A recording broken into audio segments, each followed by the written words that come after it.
Yeah, so is it getting streamed? Can we start? We can start, I think, stream. 1 minute.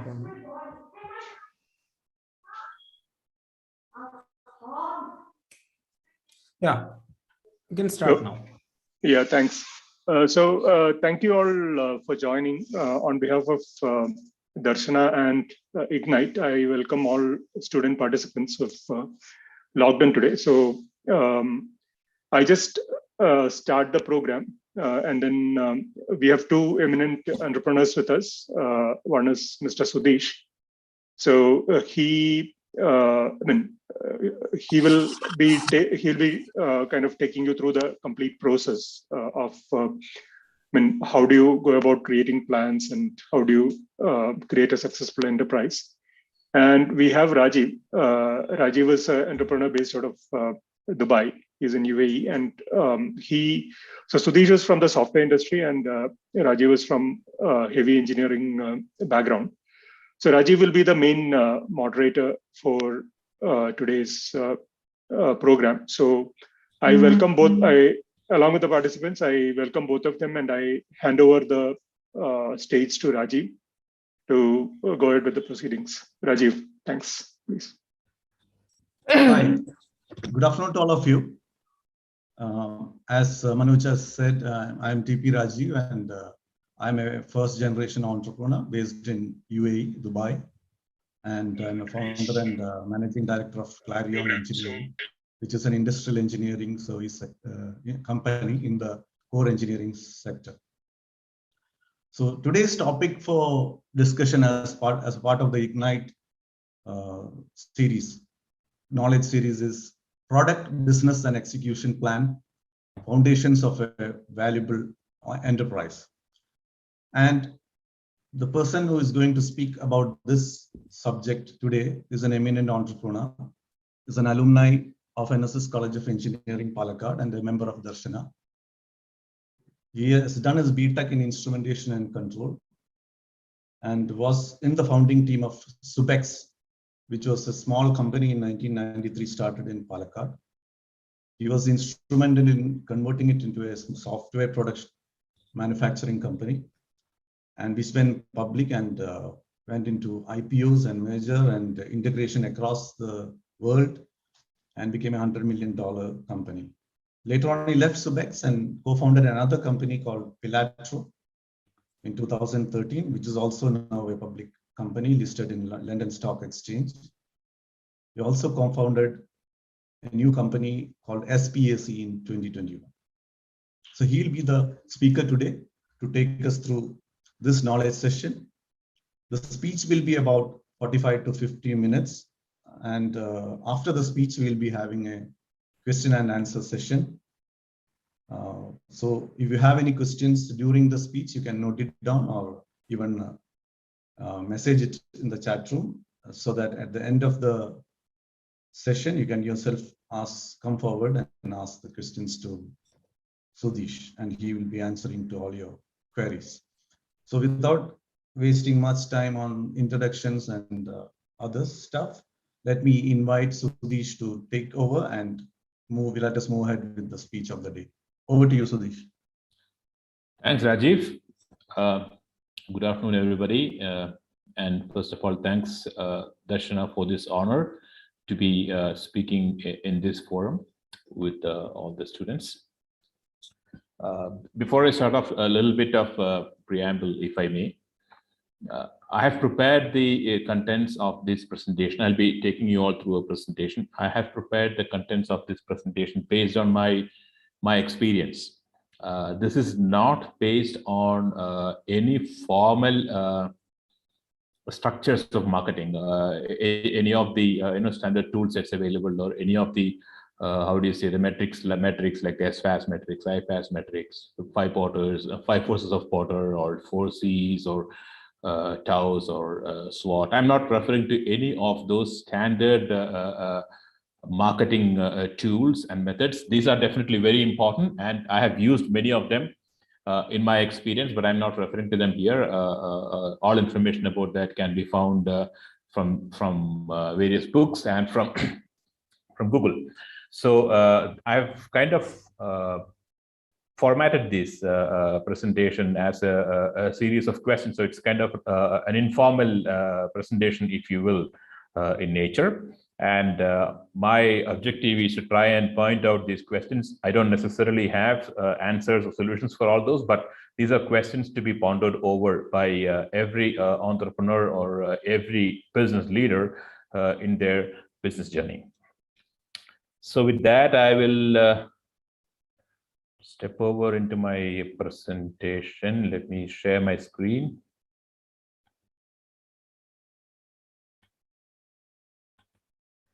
It would be good if someone can let me know if this is visible. Yes, it's fine, Satish. Okay. Let me go to presentation mode. Okay. Am I in the presentation mode, Rajiv? Pardon me? Am I in the presentation mode? I mean, this is full screen now. Yes. Yes. Okay. Good. Okay. Thanks. So I basically intend to touch upon three aspects here. This is not the full entrepreneurial journey. This is not about why you should be an entrepreneur or whether you should be an entrepreneur and all those kind of points. Here, I am basically focusing on two main aspects. One is about the product. What goes into the stages up to us identifying and freezing on a product. When I say product, it also means service, and it can be in any sector. As Casey mentioned initially, my experience largely has been in the software sector, even though I've had some experience in telecom hardware infrastructure, but most of it has been in software, and that too in software product. So most examples that I draw upon, and since this is not based upon any of the standard management methodologies, I'd largely be drawing upon my own experiences to illustrate certain points to make it clearer. Please don't take it as me trying to play on my own drum. It is just that I'm beating my own drum. I'm just using the examples to illustrate the points that I bring up. So how to come up to the stage where we have the product and everything associated with that. And then the next point I'm focusing on is how to draw up a business plan. What are the components of the business plan that one must focus on? Then lastly, I will also touch upon a little bit about the spirit of entrepreneurship, because I think that's a very important point to be aware of when one starts off on our entrepreneurial journey. As I understand, most of the students here intend to or are on the verge of. Okay, so when we get to the product space, I believe that these are some four points that we must be quite mindful of. Now, these are not necessarily points that are independent of each other or have no play with each other. These are points which I have listed out, and they kind of are not necessarily independent of each other. There are plays between each of these. So what do I mean when I say vision? Now, I'm not speaking about your vision of why you are an entrepreneur. That must have come before this, is my understanding on when you decide whether you want to be an entrepreneur or not. So you're past that stage of why you want to be an entrepreneur. You have decided on why you want to be an entrepreneur. That could be because you want to make money. That could be because you want to have a free life, as I've read in the autobiography of one successful entrepreneur.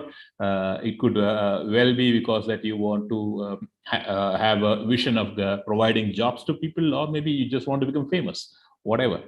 So that vision of why you're an entrepreneur, that must have already been finished. You must have ticked that off. You must be mindful and aware of it. So here what I'm talking about is, what is your vision of what you're going to provide by way of your product or service? Why is it that this product or service is in existence? This is a very important point that is often overlooked or quite underestimated. This why is very important because the customers are the people that buy our product or services. They would latch on to us based on our why. They actually connect to us based on our why. Why do we do what we do? So that's a very, very important point. So what do you mean by that? I am going to let's take here an example of how this why will help you to connect with people.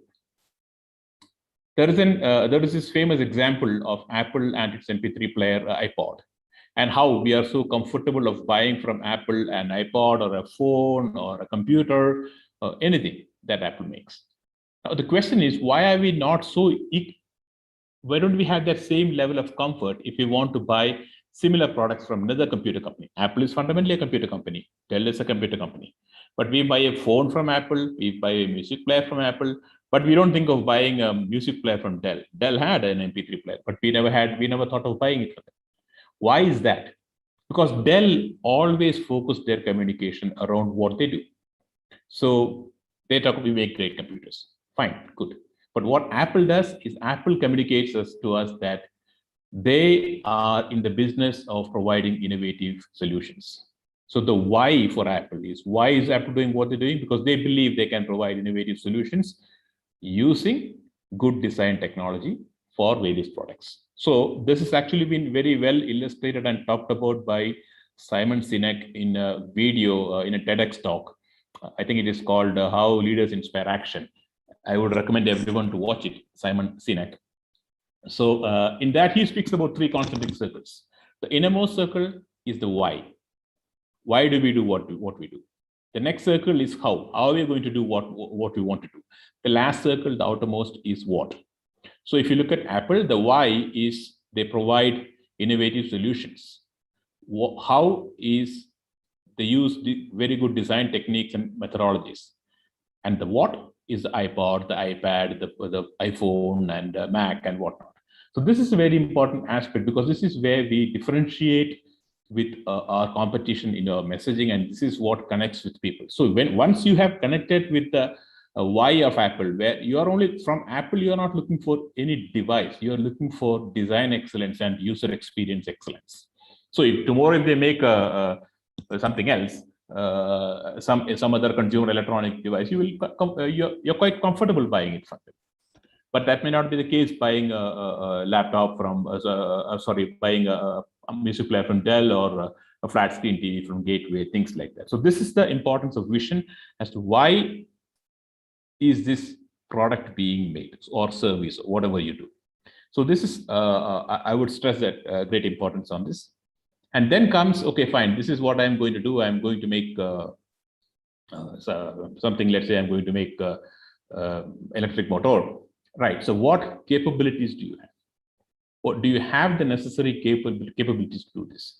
This may sound very silly and very straightforward, but this is also many times I have observed with in discussions with various friends that have wanted to turn entrepreneurs, that they have not thought through this in full.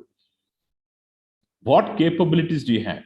Now, what capabilities do you have in the sense that, okay, I want to make electric motors. So do I have the necessary technical knowledge? Now, if I want to make be an entrepreneur, do I have the necessary skill sets for building a business, bringing in people, holding them together, bringing in business, raising funds, scaling the organization? Do you think I have the skill set for this? No, we don't necessarily, all of us don't necessarily have experience doing all this when we are first generation entrepreneurs. We fall, we learn, and we move on. But what capabilities are required? This is very important to assess, because then we know what is the kind of what kind of people should be associate with us, what kind of people should we get into the organization, and then that leads us into a thought about what is the kind of cost involved, and that's very important as we come to the business plan and the viability of the business and all that. Now, these capabilities are very, very critical, and we must be very how would you say, very brutal in self-assessment. It should not be that we kind of simply try to gloss over some of these things. That will not do. So, and it is also very important to be aware of what we can do and what we cannot do. I'll give you an example. As Rajiv mentioned in the introduction, I was with Subex when it's as part of the founding team in the early days when we started into hardware integration business. In 98, 99, we decided that hardware integration doesn't have much of a future, and we moved on to software products. And in 2012, because of a disagreement with investors, when I say we, I mean my brother Subhash, who is the main founder, and me, both of us had to move out of Suvex in October 2012. So I was back to square one, jobless, and to what to do again. So being an entrepreneur, having been an entrepreneur once, it's difficult to get back to normal work life, and you're also generally unemployable. So anyway, so in 2013, Subhash and I once again co-founded another company called Pelatro. Now, when Pelatro started out, we went through the very same process. So what can we do? And what did we have with us? We had a good experience in making a world-class, a world leader in software products. So whatever product we were in Suvex, fraud management, revenue assurance for telecom, we were world leaders. We had 200 customers in about 80 countries worldwide. So we had people with us who knew how to make software products for telecom operators, and which means a good scale and performance capabilities. And we had a skill in coming up with products, more of that a little later. So we knew that we were good at making software products, but what kind of products? We were good at making software products for business applications. We knew that if you were to look at, for example, even within telecom, if you were to look at, say, IoT, which is a highly technical area, we knew that we would not be good at this. This was an assessment of our own capability. We had spent 20 years in telecom, yet we were fairly clear that if you have to go into a deeply technical area in telecom and come up with a product which is very innovative, which means that it's a new product, doesn't an invention kind of a product, we didn't have the skill set for that. Second thing, if you make an invention kind of a product, you have to be able to create a market also for it, which means long gestation times, which means long funding, deep funding, all kinds of things. We knew that we didn't have the skills for this. So knowing what you cannot do is also very important. What we knew is that we could make good business products, and doesn't matter if there is competition, our product will generally be better than the competition. For example, in Suvex, when we started on telecom fraud management, there were 23 competitors, including the big names like HP, Alcatel, Ericsson, and all that. But we made a product which was better than all of theirs, and we were able to beat them and become world leaders in 6 to 7 years. So this awareness is important. Awareness that we can do this. Similarly, when you are starting out on something, you must look deep within yourself and understand what you can do, and more importantly, what you cannot do. It is not that everybody can do everything else, and every an entrepreneur, one successful in something, doesn't mean he can do anything and can start any company. So this is something very, very critical to be aware of our capabilities, both on the positive and on the challenges side. Then comes once on the product. What is it that this product is going to address? This need that the product is going to address, what it is going to, what is it that it's going to do for its customers? What value will be delivered to its customers? So, is it a felt need? What do you mean by felt need? Are the demonstrations that there is indeed this requirement in the market? What are some examples of such demonstrations, if you will? Market data. For example, tomorrow you say you're going to make electric vehicles. Now, there are enough and more studies about electric vehicles world over in very different countries, which show you how much, what is the market for electric vehicles in the next 5 years, 10 years, maybe 15 years. So the very existence of this data means that there is indeed a felt need for electric vehicles. That because those studies are based upon, those studies will touch upon why there is a need, how there is a need, how they have assessed the need, and all that. So that is one way of knowing whether it is a felt need. Another way of knowing whether there is a felt need is to see whether there is competition. As I just now touched upon, we were very clear when we started Pelatro, and even when we started Suvex, that we will not get into an area where there is no competition. We wanted to get into a space where there is competition, because then we were confident that there is indeed such a real need in the market. Sometimes what happens is that we might come up with some very fantastic idea. It may be based on some very innovative technological thinking that we have done. It may be based on some thing which we think is very, very unique. But it might be that the only people interested in this idea are us and our friends and nobody else. But because we own the idea, we generated it, we fall in love with it, and after some time we think that this is the greatest idea ever. But that may not be the case. It needs to be strongly and completely sense checked.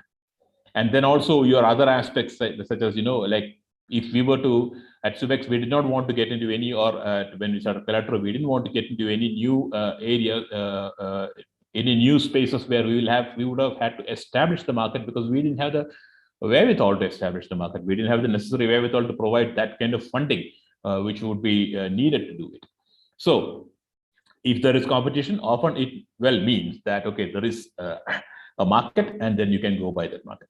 Now, what happens if you are coming up with a true invention kind of a thing, where you don't have market data, you don't have competition?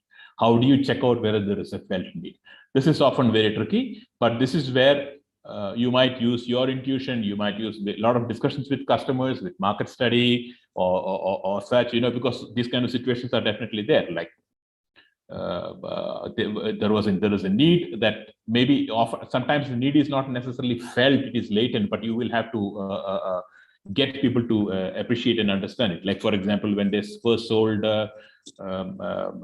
motor cars, for instance, there was no motor car before, and so there was no felt need.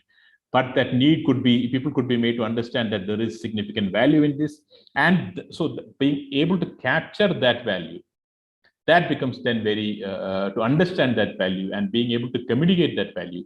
Now, these are very simple statements, but often I have found that when people want to start a company, they come with this product idea, service idea, whatever, and if you simply ask them, why should I buy your product? They sometimes become very defensive, or sometimes they even outright don't like your question at all. But this is a question that must be faced. Why should I buy from you? Everybody, whenever we try to sell something to somebody else, that person is asking in his mind, why should I buy this from you? So this is why it is very important that the value that is being delivered needs to be addressed strongly and clearly. So your product, whatever you are doing, it must provide something which will cause the customer to part with his money to buy this from you. And another important question is then, if this is a need which is currently being felt, how is it being addressed today? This is a question that needs to be looked into, and it also needs some casting into the future, in the sense that what can be the other left field innovations that might come up, which might leave us speechless? What could be other products that come out which might meet whatever we are trying to do today and then make us irrelevant? We know, for example, of many products that are quite very, very important in times past, which have more or less become irrelevant. For instance, even the iPod that once spoke about, or the MP3 player, is now no more relevant, because everyone's phone is an MP3 player. So that is about thinking about the future. But today, when we are looking at it, how is it that this is being addressed today? And so, and then if this is being addressed in a particular manner, how will we be different? This how will we be different is also a very important question. And I find that many people shy away from it, because it's not that easy to answer often. When we start out, we think we have a product. Okay, how will we be different? It can be any reason. It could be that our product is technically superior. But when we say technically superior, it must be technically superior enough to deliver some differentiated value. And we should be able to establish that this is the differentiated value we can deliver. Because you buy my product, because my product is technically better, okay, you will make 5% extra returns, 10% extra returns, 50% extra returns. So that we must be able to establish and give enough evidence of that. Or it could be that our product is more, how would you say? It is cheaper to use. So again, an economic benefit. It is addressing a need that was not met before. It is maybe combining 3 or 4 different other applications. So whatever it be, we need to be able to establish why is it different. Maybe it is just cheaper. That's also fine. That's also a strategy to say that my product is cheaper. You get better value from it, more bang for the buck.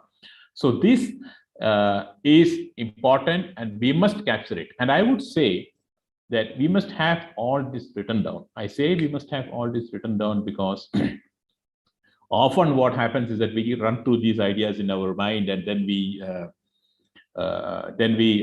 just mind being something which is very flighty, we go from one thought to another thought in no time, and we just go away completely somewhere else, and we just get carried away, as they say, carried away by our own thoughts, and we move far away from reality.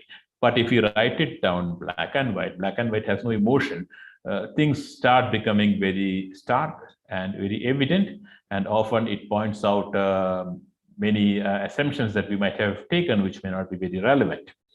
At this stage, one of the things that I would do, and I have always done, and in various things, it would be in starting a new company, entering a new market, thinking of a new product, anything. One goes through what is called as a SWOT, which is your strengths, weaknesses, opportunities, and threats. If you understand SWOT well, I mean, for sure you will be able to find out from the net as to how to do it well. And if you do a good SWOT, you have more or less one half the journey, because self-realization and a clear view on where we stand is the most important step, and it is the most important thing needed for us to really get off on our journey in a good manner.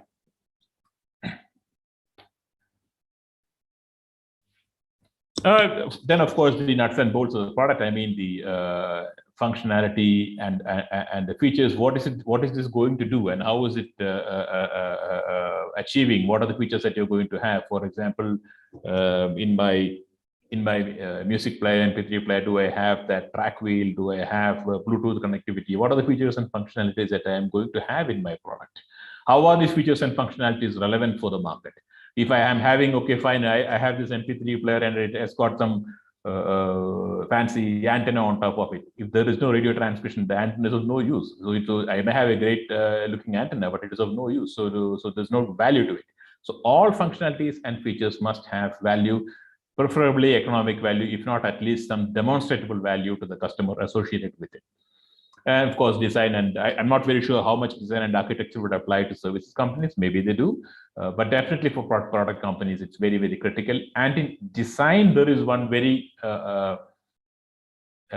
critical element, I would think.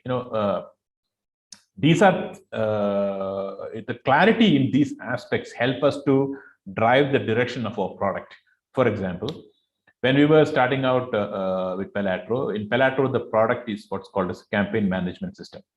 Simply put, what it does is it goes through the user data of all telecom users, whatever the users are doing, and then comes up with recommendations in form of offers, which are then sent out to these users. For example, if you're a prepaid customer, if your charge is about to run out, they'll send them an offer saying, recharge for 500 rupees and get something free, this kind of offers.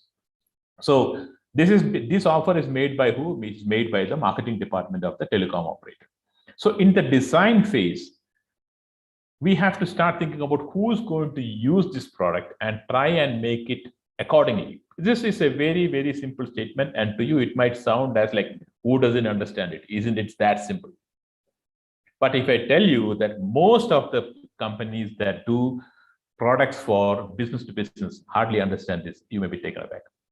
For example, knowing full well that it's a marketing department that is going to use this product, how would you go about it? One of the important thoughts that you will have is that the users in the marketing department are not experts in computer technology. They don't know Unix prompts, command line interfaces, and things like that. They are people who have basic awareness of computers and they know how to use computers. So your product should be designed in such a fashion that all that a user needs to do on the product should be done through a very simple, intuitive GUI. But you might be surprised when I tell you that some of the biggies in our space still have command prompt for this, which means the marketing guys can't use it. They have to have specially trained technology guys to use the product. So one of the important considerations we had was that we said that it has got to be it's a design consideration, that it has got to be very simple, and anybody with basic computer awareness should be able to use this product. The result is that when we had our first customer, the first large customer, which is a telco called Robi in Bangladesh. They have about 100 million subscribers, 10 crore. That's a very large network. After seeing the product, after using it for some time, the chief marketing officer made a comment that this is a product made by marketing for marketing. This is what you want to hear, because then that gives you competitive advantage. How does it give you a competitive advantage? When you sell the product, you tell your customers, look at our product. Anybody can use it. It's made for marketing, which means we have captured enough domain knowledge into the product. We know what we're doing. Look at the other product. You need a specialized computer engineer to use it, which means they don't even know whom they're selling this to. They are only looking inward. They are looking inward into their own capabilities of engineering. We are looking outward into what our customer needs. This is a very fundamental difference. And this is the fundamental difference between Apple and others. They are successful not because they make technologically far superior products, but because the design is such that the user experience they provide is fundamentally far superior, and that really provides value. Architecture is, of course, connected with this. It depends on what space you are in. If you're coming up with a web-based, if you're coming up with an app, how is it going to be if there are like only 1,000 users on it? If it's going to be, how is it going to be if there are going to be 1 crore users on it? Will it scale? How will you make it such that it can easily be extended in the future? New functionalities can come in. All that are important in this space. Now that you have come with your product, you have identified what kind of product you're going to make. You know what value it provides. You know that you have got the capabilities to make this product work, to have it and make it work, and then to send it out to the world. Comes the question of how to prepare a business plan. Business plan is nothing but how you're going to make all this operational. These are your ideas. You got everything in mind now. You got everything thought through. How are you going to come up with a series of steps, which once you follow them correctly and do them properly, you're going to be assured of success at the end, or at least you're going to be assured of having a very good shot at success. You may or may not succeed depending on some other active aspects, but at least you're assured of a very good shot at success. That is what a business plan is. You can use any format. I have never used any prescribed format. I've always gone to the way I have done. My normal approach is to first come with the SWOT, as I mentioned. From the SWOT, you can make what is called as a TOWS matrix, TOWS, TOWS matrix. All this you can find on the web, so I won't go into great detail. From the TOWS matrix, you can automatically, strategy can automatically start flowing out. So once we have made the product, what capabilities do we need to make the product? As I said, I want to make electric motors, right? Who is going to design the motor? How am I going to make the motor? Am I going to do it through contract manufacturing, or am I going to do it, manufacture it on my own? All these kind of thoughts will come into play. All these things need to be then bolted down. What is the kind of infrastructure I need? Why are these things important to correctly note down? Because that is what is going to help you in your assessment for what kind of cost and you will incur, what is the funding you need, or how it is going to impact the costing of your project. All these things are important, and hence very critical at this stage. Whatever you are going to make, how do you have the what are the capabilities required to make this product? If you don't have it, how do you get them? It is not necessary that you must have all of this within yourself or the founding team. Let me give an example here. As I said, we transitioned Subex from being a hardware integration company into a software company in 98. At that time, Subex, we had about 17 or 18 people in Subex, and nobody knew software. Nobody knew anything about software, but we wanted to start a software company. So this, and the fundamental capability of being a software company is the ability to write and make programs, software engineering. But we were very confident at that stage that we would be able to attract the right talent, being in Bangalore, being in India, with all its availability of talent, that we would be able to attract the right talent, and then using that talent, we can make a company. And we were quite successful in that. Of course, we went through a few iterations. The first couple of guys we got were not the right guys, and then we had to find some other people. And finally, we were able to manage it. So the important aspect here is that the capabilities. One must be aware of what capabilities are required and what capabilities are there within the founding team. Here again, we have to be very clear that nobody is superhuman. It is not that everybody has got every skill. It can be a situation where some of the founders, especially if it's a team of founders, we have to be very careful that there are complementary skills. People should not be fighting each other. One founder should not be fighting other founder for a particular role. There should be complementary skills. And where in certain cases where some founders, for example, are very good at ideating, they're very good at coming up with thoughts, but they may not necessarily be the right people to articulate it well. They may not be good at sales. So maybe then they are not the right people to be the CEO. Maybe somebody else should be the CEO. These thoughts should be there. Then how to sell? This is, in my opinion, the most critical part in a business plan. Many of us technical people are often under the illusion that it is the product that sells. I disagree with that. In my opinion, in a successful product company, a good product, the product plays about like 30 or 40% of the part only. A good chunk is how you're selling, how you're marketing, and how you're selling, then how you're supporting. No, nobody is going to beat a path to your door because you have the best mousetrap in the world. You have to still sell the mousetrap.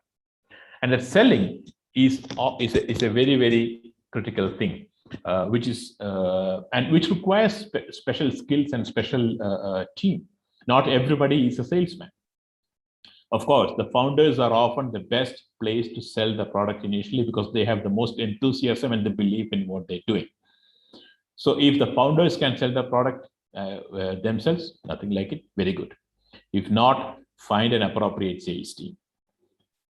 And so that vision must be there from the beginning as to who is going to sell and how are you going to sell. So for example, when we started out Pelatro in 2012, and we are of course starting out on the back of 20 years of experience selling to telcos worldwide, which means various connections. We said, okay, fine, initially the sales will be done by me. I was chief operating officer at Subex, so I knew various telcos. So the first few customers, 3-4 customers, I said, I will get myself. When same was the activity that we did when we were in Subex as well.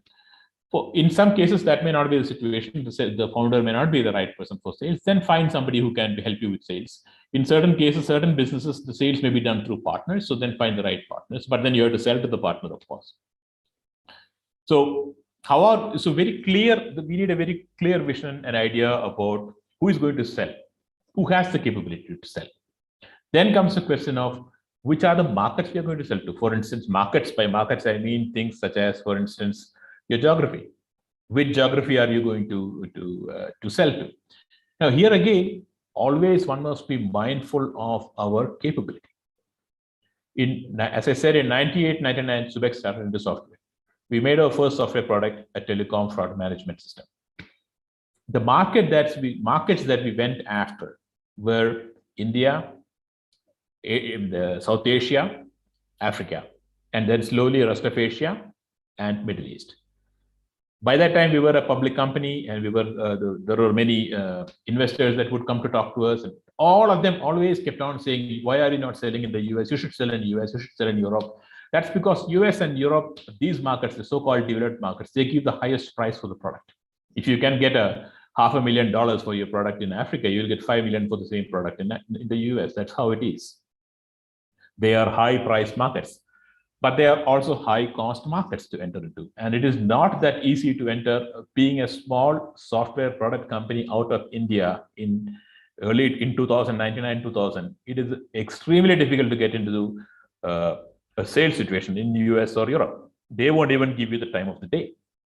That is because India is not known as a software product player in the world at that point of time. Now it has changed quite a lot.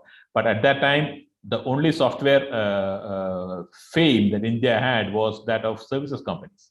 The Infosys, the Wipros, they were pretty well known, but they were all software services companies, not product companies. So we were very clear, even though these analysts and all these advisors kept saying you go to the US and you go to Europe and all that, we were very clear based on our capabilities that what we need to do is to sell in these markets, where in like markets like Africa, where they don't have that consideration, where they're quite happy enough Even if you're an Indian company, if you have a good product, or Middle East, they were also like that. Sell in these markets in Asia, establish a good balance sheet, and then leverage that balance sheet to buy your way into Europe and US. What I mean by buy your way is make acquisitions of companies that already have customers there. And that's what we did. Or buy very expensive, high-powered salespeople, employ them and fight your way in. Because it's very important in those markets that you have to be culturally connected with them. Otherwise, you won't be able to sell.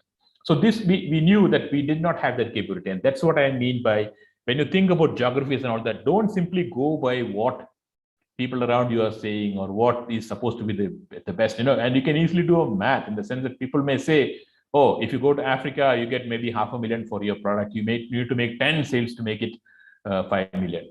In US, if you do one sale, you'll make it 5 million. So isn't that better chances? But it doesn't work like that. 0% of 5 million is still zero.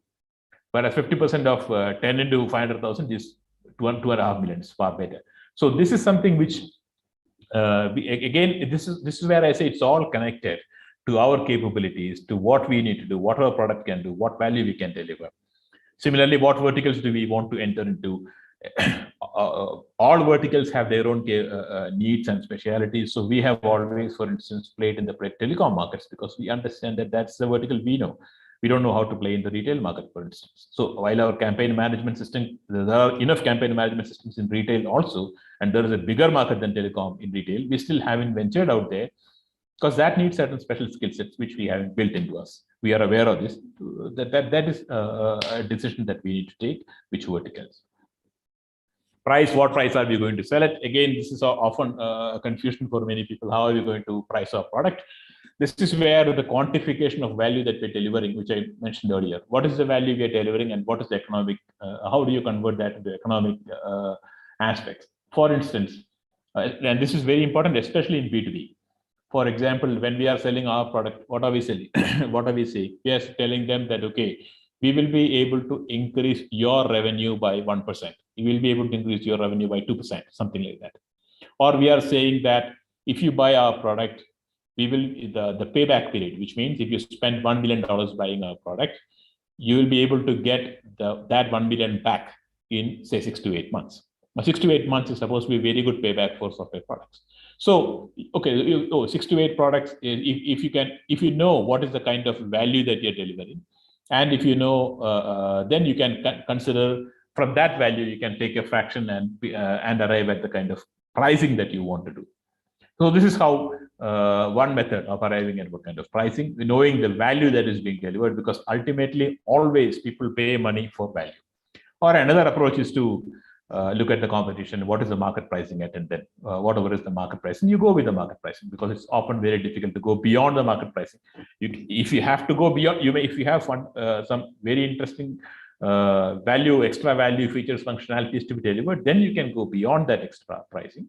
But otherwise, you can go at that price, below the price, whichever. So that's another method of arriving at the pricing by looking at the competition.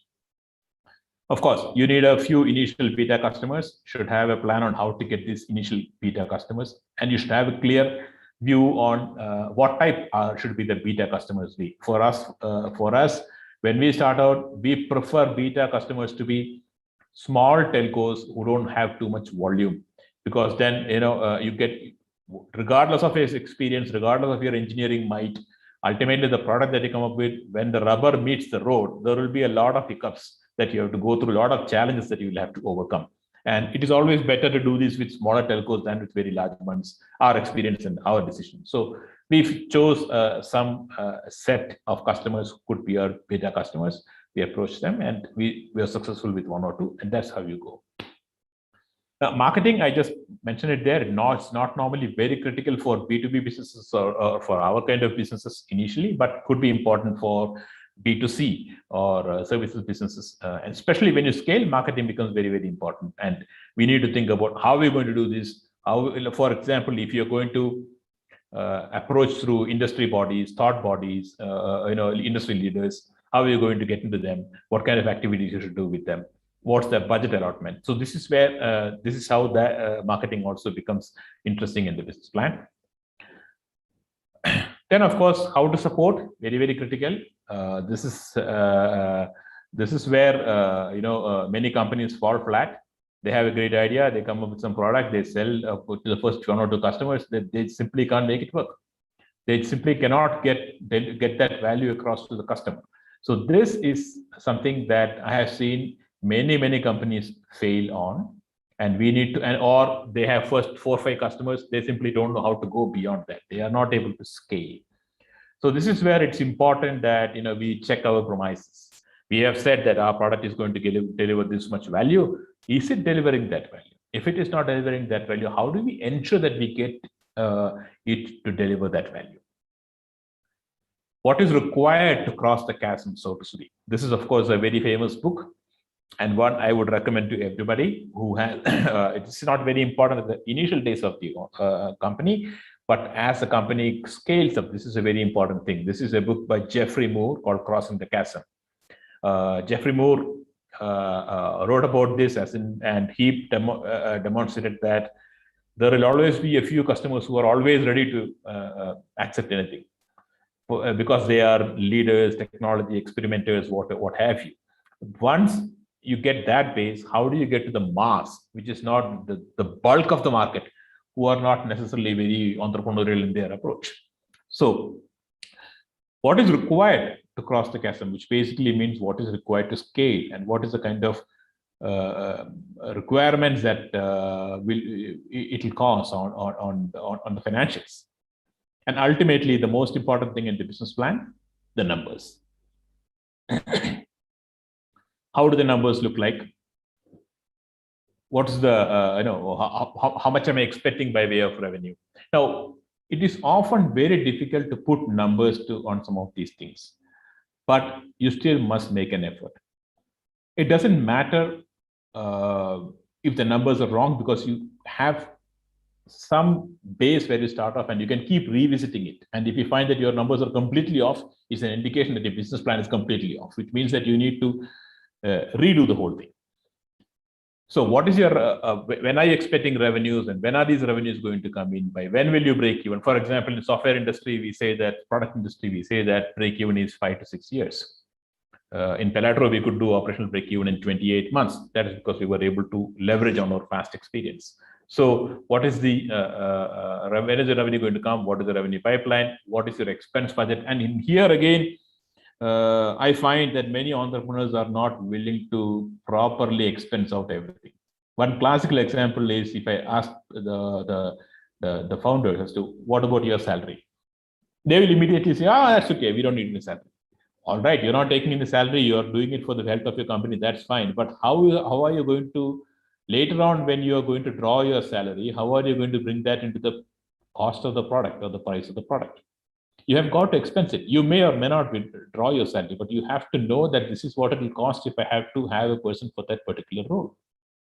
So write out a proper expense budget. And the view must be that you must have it for at least, in my opinion, you must have the outlook of revenues, expenses for about 2 to 3 years. 3 years. And then cash flows. Cash flows are, of course, depending upon your funding, your revenue, your expense, month by month cash flow must be projected. This will save you from a lot of embarrassing situations where you suddenly run out of money. So, but if you have projected all this, you don't get into that kind of situation. You at least know that, okay, fine. 6 months from now, I need to raise 5 crores. So I can start activities for that even right now. Then comes the aspect of funding.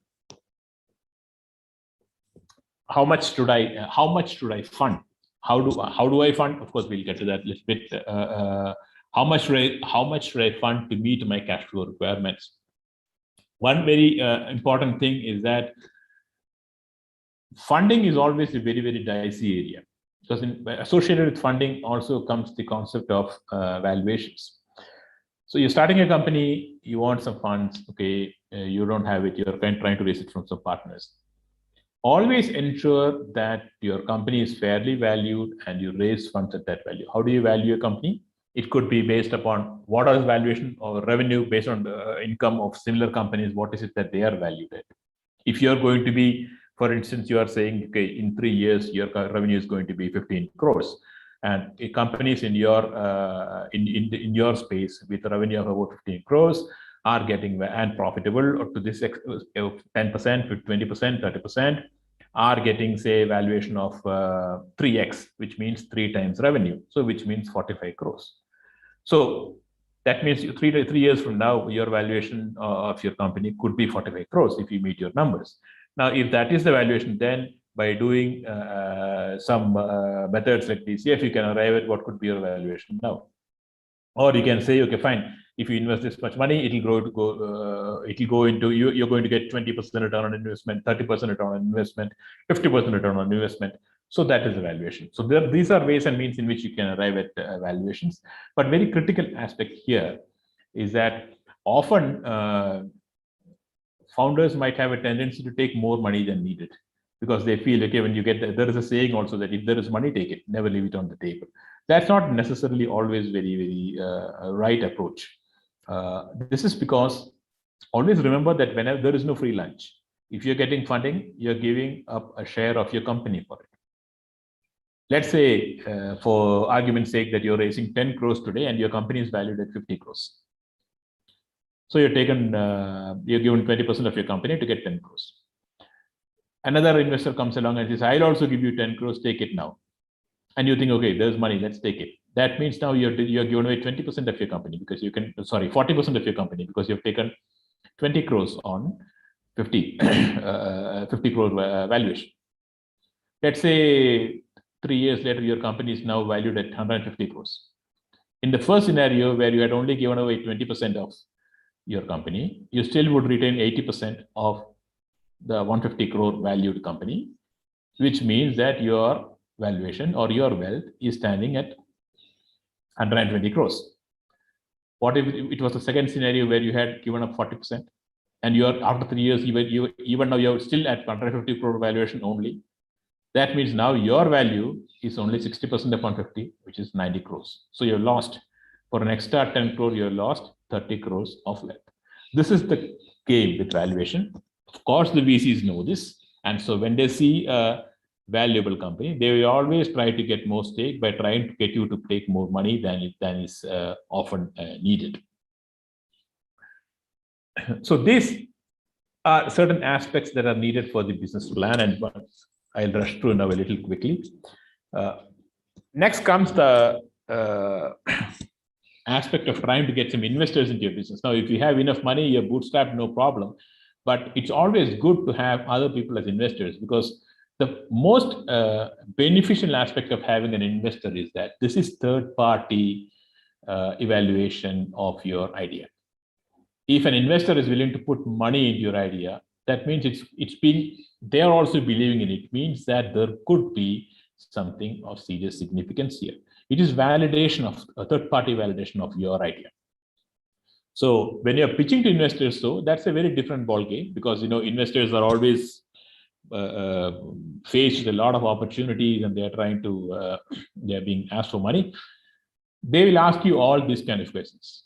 Now, if we had gone through a proper due diligence in creating our business plan, we'll have answers for all those ready-made. We talked about this earlier.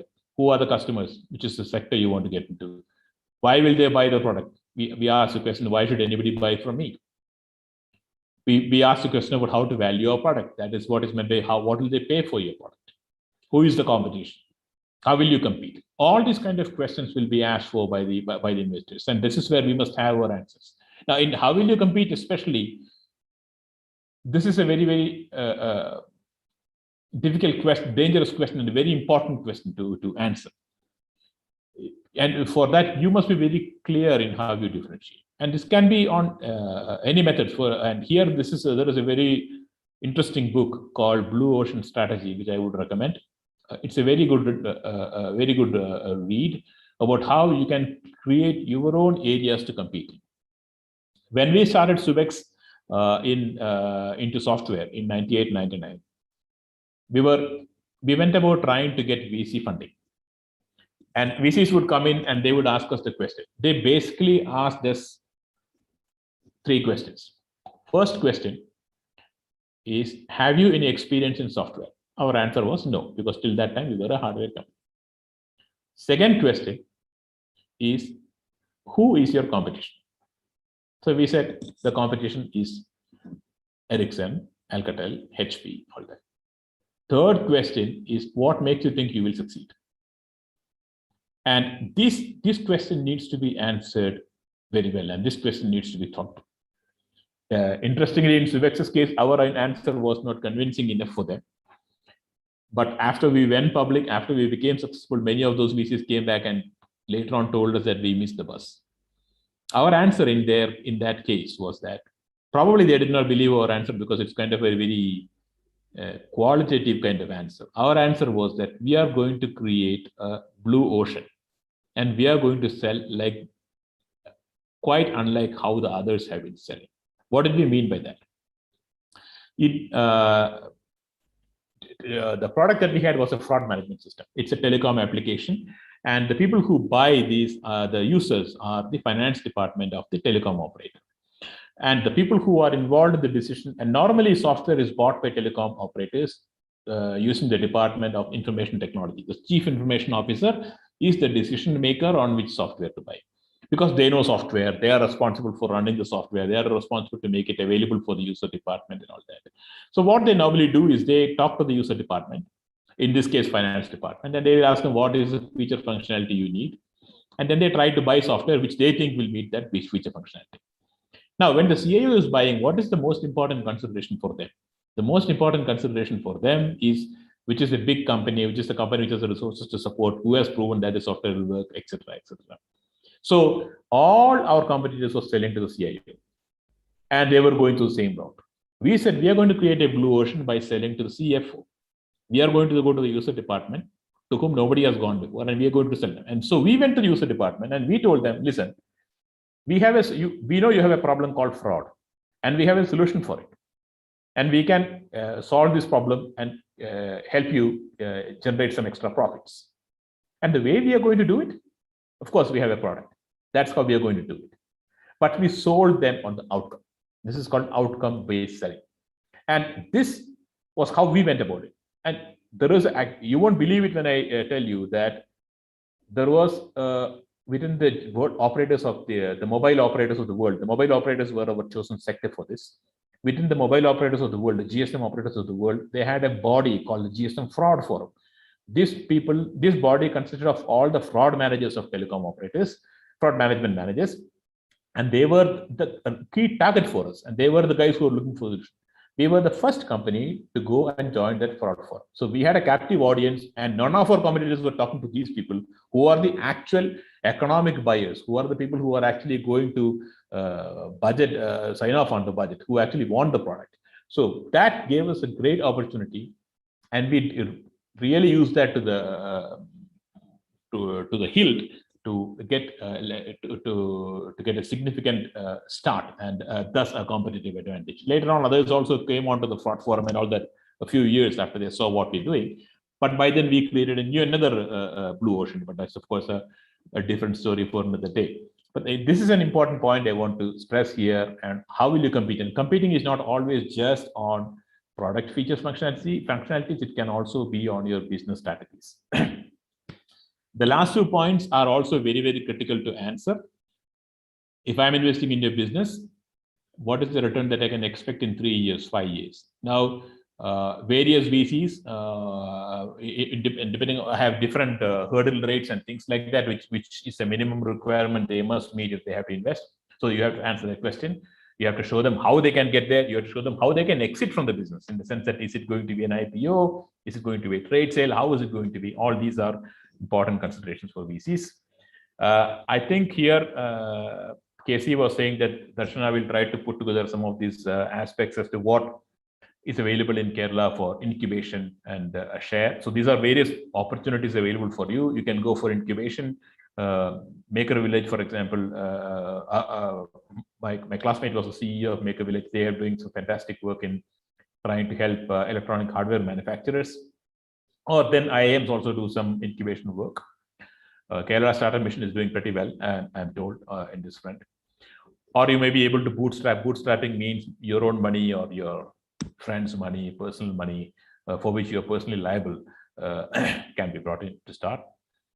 There are also certain government grants. I know of some companies that got grants from KSEB because they were talking of some smart metering, and they got some grants from KSEB to start it, bank loans.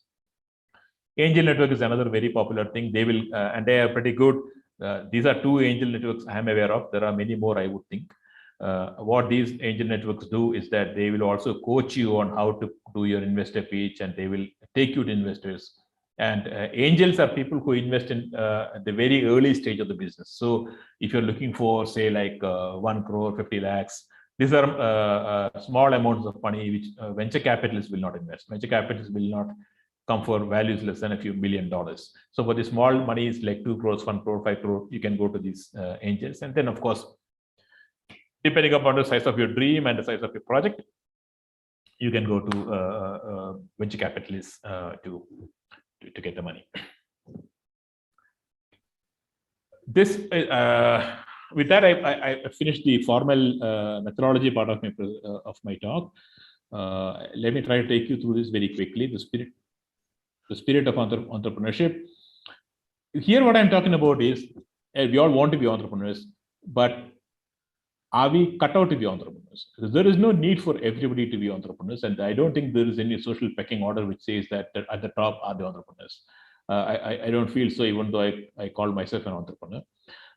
So it is important for us to assess whether we are cut out for this. So, and there's some points which I think are important for any entrepreneur to have. The first one is burning desire to be an entrepreneur. Do we have that? Is it an all-consuming passion for us? Because it is our passion that is going to drive us. And if that passion isn't there, we won't be able to carry the story, nor will we be able to carry the people with us when we are faced with very difficult times. And definitely we will be faced with difficult times. And at that time, if we have to keep on going, we need that passion. An entrepreneur is somebody who has the ability to see possibilities where none exist. So the difference between an entrepreneur and a business manager is that an entrepreneur can think of opportunities where others think of challenges. So this is a special talent. We need to look into us to see, do we have this? Have we demonstrated this in our student days, in our childhood, whenever? Have we demonstrated this? This is very, very important, And what guides entrepreneurs is, this is a quote I'd like to share here, they aim for the stars. So they may not quite get there, but they won't come up with a handful of mud either. This is a very important aspect that drives entrepreneurs. They are dreamers. They think of possibilities. They think of what the end goal can be. They think of the destination and drive towards that. A willingness to take on the unknown. This is it goes without saying, because despite the best laid plans and everything, we have no idea what is going to come hitting from where. So you have to have that ability to face the unknown. And if you are somebody who likes to have a very calm, smooth flowing life, entrepreneurship is not for us. This is the last, but I think the most important, because the entrepreneur stands alone. Ultimately, as they say, it is very lonely at the top. You may have any number of high-paid friends, executives around you, but ultimately, in many certain difficult situations, the decisions have to be taken by you and you alone. And remember, when there are hits, when there are problems, you face them, and the hits come on you. You take the body hits. You fall down. You have to have the ability to come back again. So this is why I believe in this Confucius quote. I think this is one of the most important things that entrepreneurs need to be aware of. Our greatest glory is not in never falling, but in rising every time we fall. This is a very, very important aspect in entrepreneurship. And we must have that mental makeup. We must have that ability to take whatever life throws at us and still move on, believing in our dreams. Now, this doesn't mean that entrepreneurship is a very, very difficult thing, then we cannot attempt it at all. It doesn't mean that. I'm just showing some caution on, or throwing some light on what could we be faced with. After all, things are not difficult because they are difficult. It is because we do not dare. Entrepreneurship is a life of daring. And in entrepreneurship, the life of an entrepreneur is there is no dull moment. It is always interesting. And I can say that once an entrepreneur, you always want to be an entrepreneur. And it's a very, very rewarding position to be in. Not the least of which is when you think that you have been able to create jobs and livelihoods. With this, I come to the end of my presentation. Thank you very much. And I'm sorry I overshot my time by a little bit. I was hurrying through some of the points. Thanks a lot. Thank you, Sudesh. Am I audible? Yeah, you are. That was a wonderful session from you, especially from an entrepreneur himself who has gone through the thick and thin of building an enterprise and making it successful, and then leaving it, and then again restarting. So what we have got today is a wonderful outlook from a person who has achieved all those things rather than from a university management professor. So now it's time for us to take some questions. Somebody has asked a question, Pradeep. Is Pradeep there? Can you unmute and ask the question directly, please?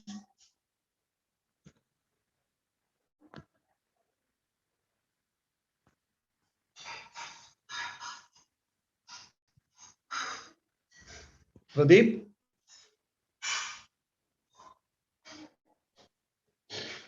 Is Pradeep there? I think we can see that in the chat. Yeah, just now unmuted my mic. Okay. Actually, I had put the question in the chat box. Yeah, I can see it in the. Yeah, we can see. It will be good if you can ask it.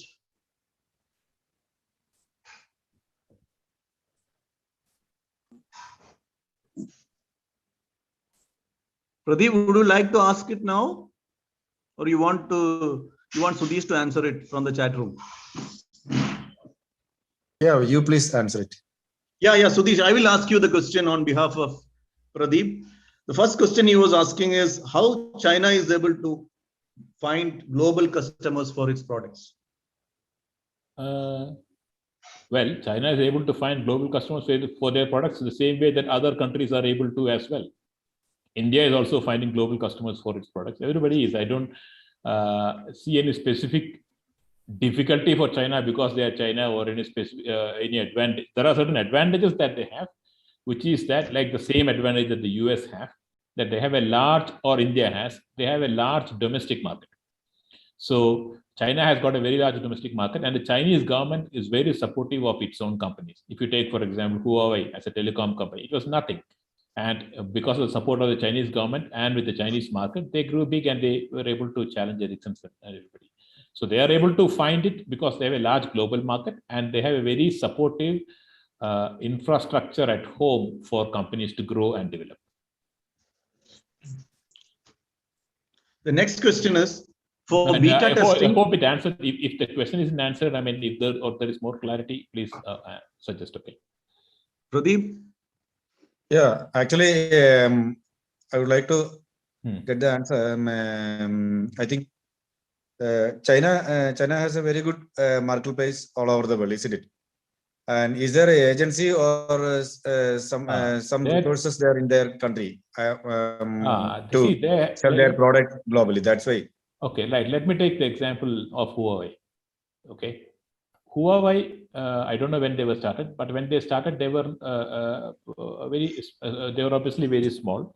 And in telecom at that point of time, their competition was Ericsson, Alcatel, Lucent, then Nokia, and all these kind of very big companies. Ericsson has been around for 100 years.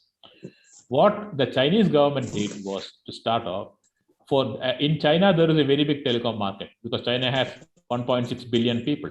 And there are many large telecom companies. All telecom operators in China have to buy at least part of the requirements from Huawei and other Chinese companies. So that made Huawei a good opportunity to learn to sell within China, develop their product, ensure the product is pretty good. I'm not getting into the controversial aspects related to Cisco and all that. I'm not going there. But it helped them to make a good product, helped them to scale, helped them to have a good balance sheet. And on top of all this, the Chinese government gave $10 billion of funding to Huawei. So they gave a lot of support. And Then they started taking them internationally. And internationally, China does a lot of support for their companies. For example, what they do with their Belt and Road Initiative or with their economic support for countries in Latin America, they provide these loans and then they say you have to buy from a Chinese company. So that makes an opportunity for the Chinese company to enter.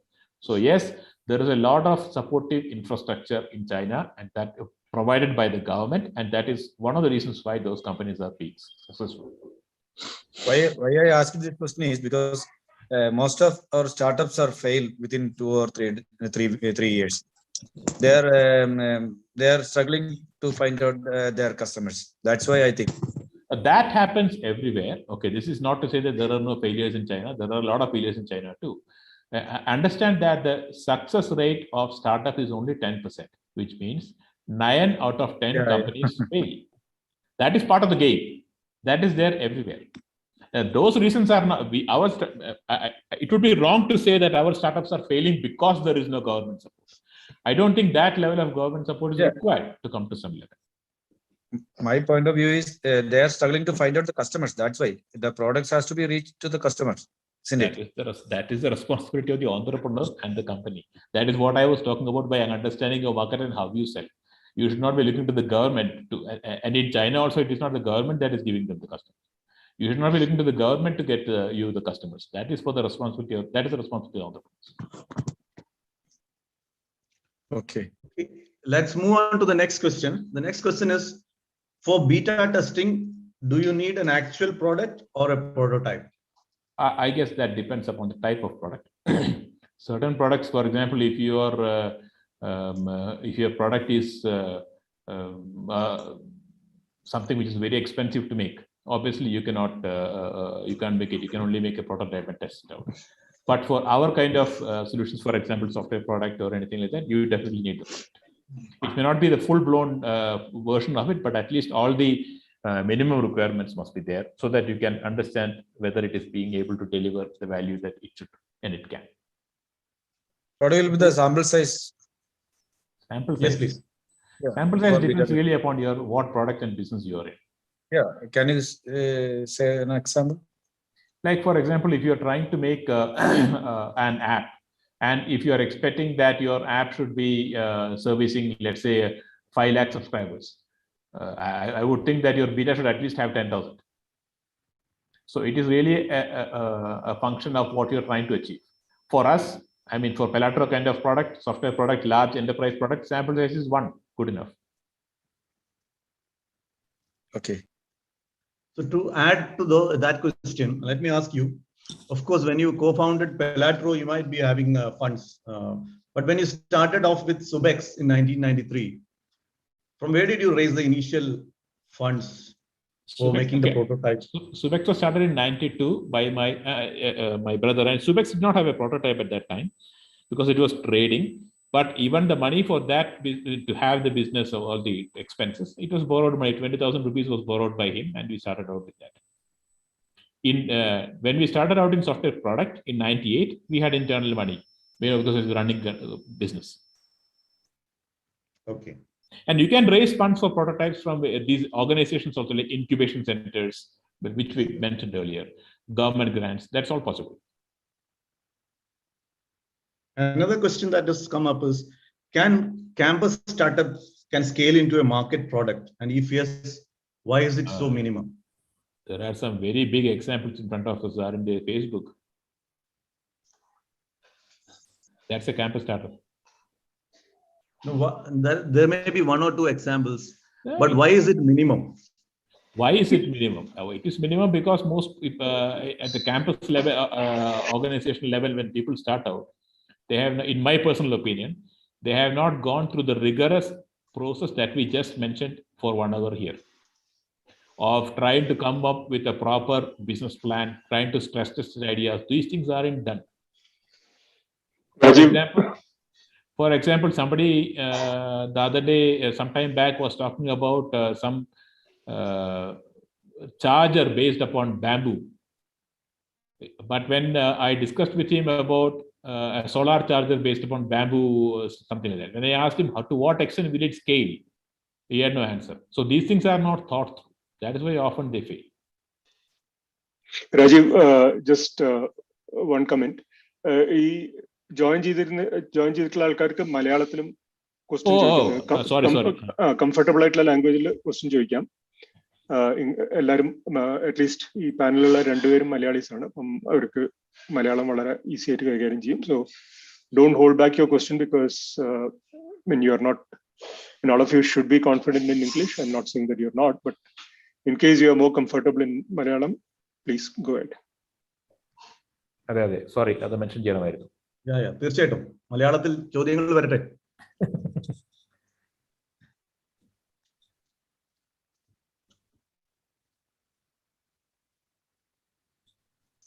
I think there's one more question in the chat. How do we calculate CAC in general, and what do we need to consider? So I don't know what is CAC. Maybe what is CAC?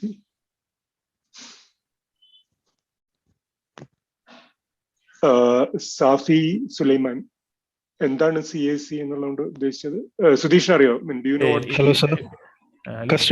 Customer acquisition cost sir. Okay. Customer acquisition cost. Okay. That again,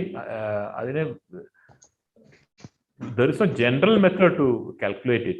It really depends upon what business we are in. For example, if you are in software product business like Pelatro, our customer acquisition costs are all our marketing costs, travel costs, but the attribution product undakkundadinalla cost attribute into how are you sharing the cost for making the product, all that. So the various components are these: your marketing, your sales, your infrastructure, your engineering costs, all these. But it will vary for each type of business depending upon what you are doing. So what must go into the calculation? All that was mentioned earlier about what goes into your product. So all of these must ultimately, all your revenues are coming from your products, and the revenue minus your cost is your profit. So all the cost must be figuring in some way or the other into your costing, of which customer acquisition is a very important element. So what do you need to? Mostly sales and marketing and travel and some aspects of infrastructure, I would say. From a core engineering point of view, if I look at it, when I started my business, there was a huge investment required in the capital. So that capital investment is not coming from any revenue generated, because revenue is generated only after construction of those infrastructure. So as you said, as Sudhish said, it varies from business to business. Thank you sir. Thank you.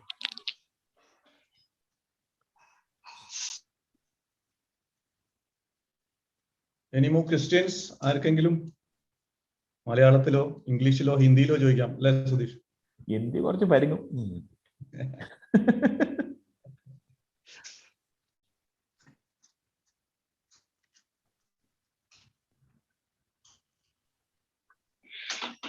I think questions എല്ലാം തോന്നുന്നു.